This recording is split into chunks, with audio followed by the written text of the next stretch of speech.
Hey, how's it going? Yeah, it's looking really dark. I guess I should know why. Hey, we've been learning about photography and lighting, and right now I'm backlit, so let's try to fix that.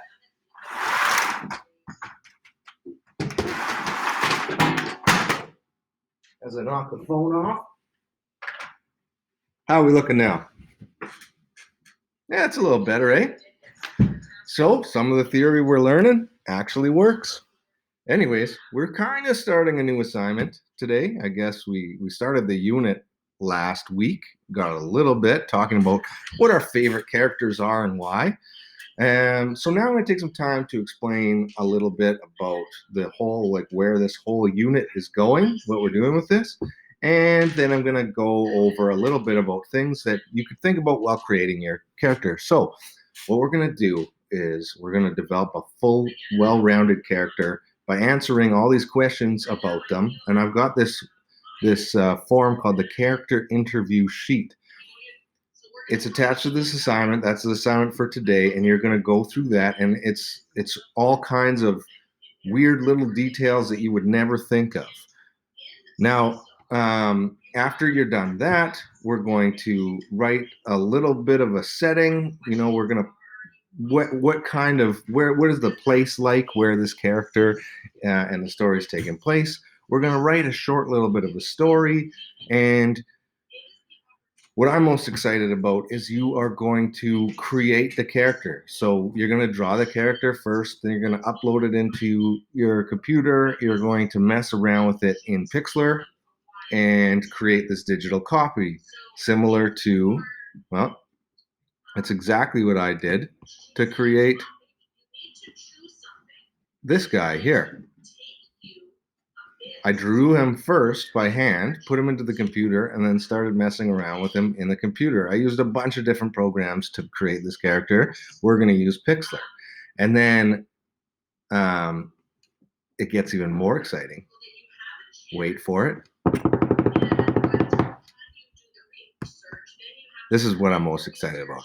I don't know if you guys have heard about NFTs, but NFTs are hitting the art world by storm, and the BitCurrent investing world by storm. Is basically taking BitCurrency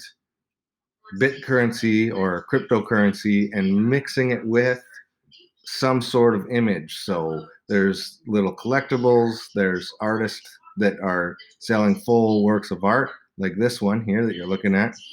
And there's also like trading cards and GIFs, you name it. It's a way of encoding any kind of digital file, image or GIF or short video, or you name it, with a stamp of authenticity that is connected to the blockchain that controls cryptocurrency. And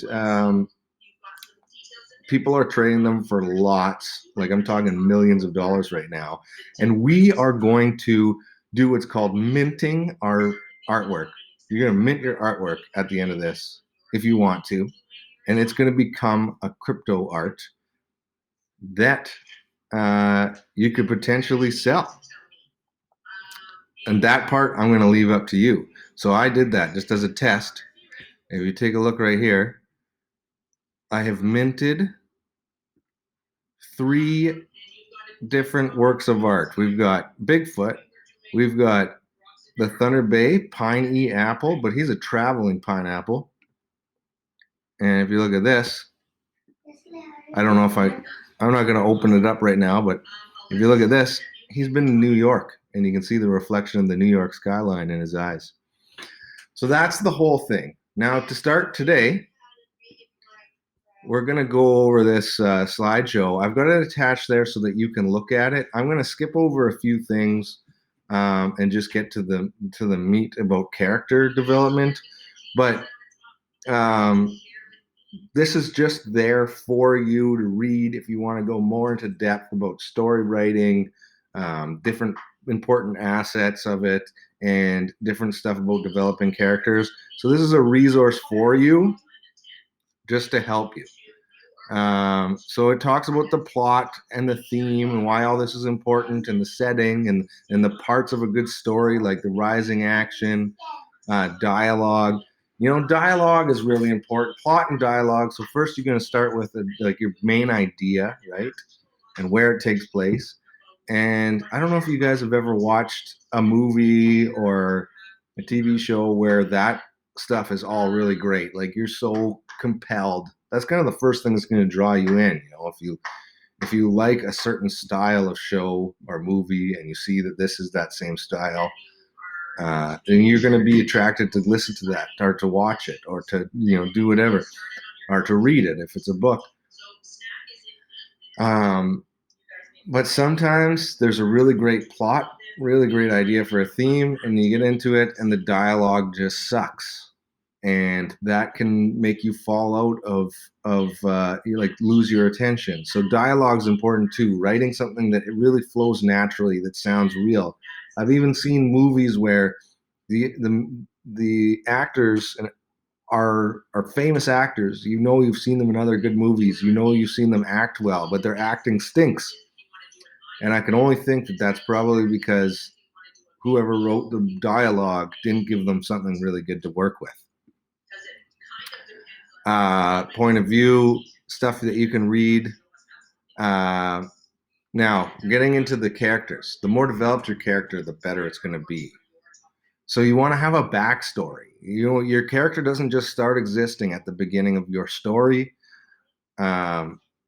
because they're not going to be an interesting character if they do. They got to have had experiences leading up to this, and the more you can think about it, the better. We talked about our characters that we liked and why we liked them last week, and a lot of commonalities came is like the characters were easy to associate with.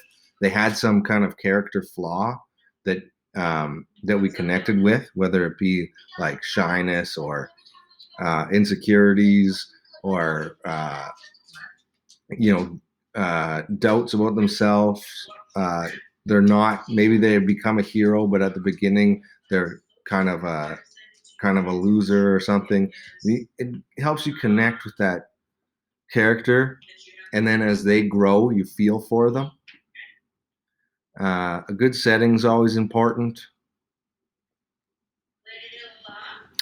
And I think the last thing I want to say, because you can read through this, is your character at the very beginning of your story is kind of like, that's going to be the selling point for your story, right? So you want to build that connection right away. So think about what that is.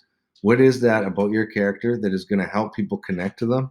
And when you're writing your story, that is going to get out there right away. One example I can think of is if you're a classic method in a horror movie or story or something like that is to have the character risk something in order to help somebody else right away at the beginning. Just do some kind of like grand gesture so that you see that this person has the capacity to be a hero, even if they're not being a hero yet. And that tends to draw you in, and then you care about them. So if something bad happens to them, you feel it. You're scared for them. If they get into a scary situation, you want them to get out of it. You have to make the audience care about the character, or they won't care about the story. Okay, so I'm excited. This is gonna be lots of fun.